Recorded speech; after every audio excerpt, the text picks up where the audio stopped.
Welcome to the Week in Review, where we bring you key developments that occurred in the African and Nigerian economic space.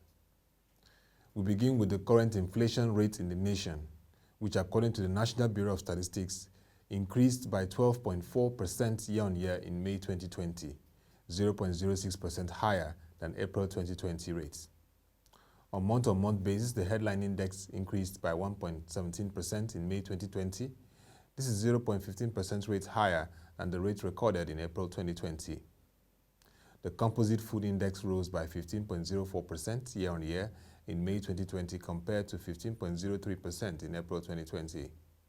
This rise in the food index was caused by increases in prices of bread and cereals, potatoes, yam and other tubers, oils and fats, fruits, fish, and meat. The Nigerian Communications Commission recently announced that he had signed a memorandum of understanding with the Federal Inland Revenue Service. This is to enable FIRS to ascertain the accuracy of the current activities and completeness of the value-added tax and other taxes payable by telecommunication operators. This is also in line in promoting and improving the fiscal space in the country. The MOU is also part of the agreements designed to improve operations in the telco space. The Debt Management Office provided clarifications on the level of Nigerian borrowings from Oriental economic giant China. In the statement issued, it stated that the total borrowing from China is about $3.121 billion as at March 31, 2020. They are concessional loans with interest rates of 2.5% per annum tenor of 20 years and grace period moratorium of 7 years. The terms and other details of the loan are available to the public at www.dmo.gov.ng. These terms are compliant with the provisions of Section 41(1)(a) of the Fiscal Responsibility Act 2007. In addition, the low interest rate reduces the interest cost to government, while the long tenor enables the repayment of the principal sum of the loans over many years. These two benefits make the provisions for debt service in the annual budget lower than they would otherwise have been if the loans were on commercial terms. In the week, shareholders of African Export-Import Bank voted and reappointed Professor Benedict Oramah of Nigeria as president of the Pan-African Multilateral Financial Institution for a second 5-year term. The decision was announced in Cairo following Afrexim Bank's 27th annual general meeting of shareholders, which was held by circulation of resolutions due to the COVID-19 pandemic situation. In an acceptance statement released shortly thereafter, Professor Benedict Oramah told shareholders that the bank's ultimate goal under his second term of office is the realization of Africa's strategic ambition to create an integrated market.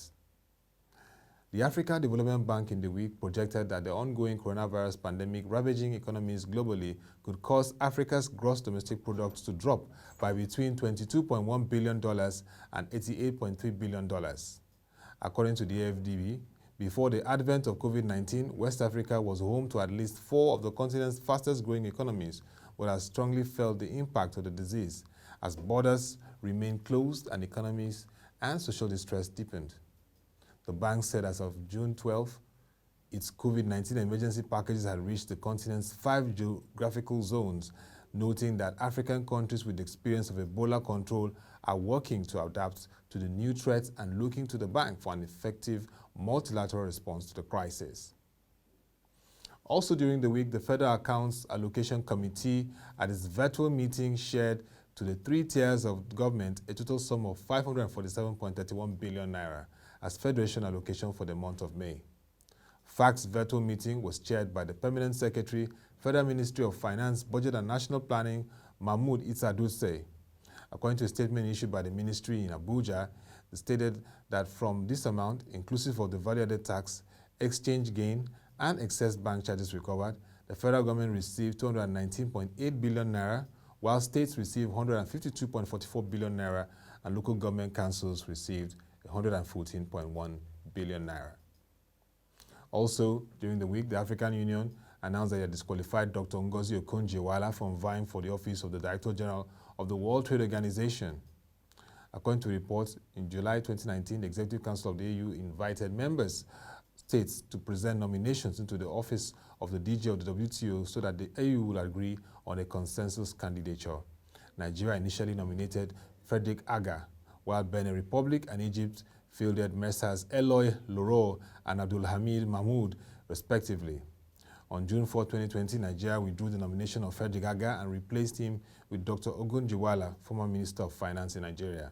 The EU said its Executive Council had endorsed the nominations of Frederick Aga, Eloy Loro, and Abdulhamid Mahmoud before Nigeria sought to substitute its nomination. Meanwhile, the Council's endorsement was for the nominees in person and not for their countries. In addition, the EU said Nigeria's new nomination of Dr. Ogunjiwala did not meet the submission deadline and there were more vacancies were for Nigeria to make that nomination. The EU wrote, it is a recognized principle of international law that a sovereign state has the right to substitute and replace a nomination of its citizens as it may wish for a position. On its part, the federal government of Nigeria said that the former coordinating minister for the economy and minister of finance, Dr. Ngozi Okonjo-Iweala, remains its candidate for the position of Director General of the World Trade Organization. According to the FG, Nigeria, like other sovereign states, reserves the right to nominate, withdraw, or replace a candidate for any position, especially when a consensus has not been agreed to endorse a single candidate. The federal government made this position known in a note verbal dated June 18, 2020, that was addressed to the African Union Commission, members of the Ministerial Committee on Candidatures, amongst others. The note verbal is a response to an earlier statement that was attributed to the Office of the Legal Counsel of the African Union, which had earlier faulted the nomination of the former Minister of Finance. In the week, the Central Bank of Nigeria unveiled via its official Twitter handle plans to release a framework for the integration of its non-interest window in all its intervention programs, particularly the Anchor Borrowers Program and the Targeted Credit Facility to support households and micro, small and medium enterprises affected by the COVID-19 pandemic.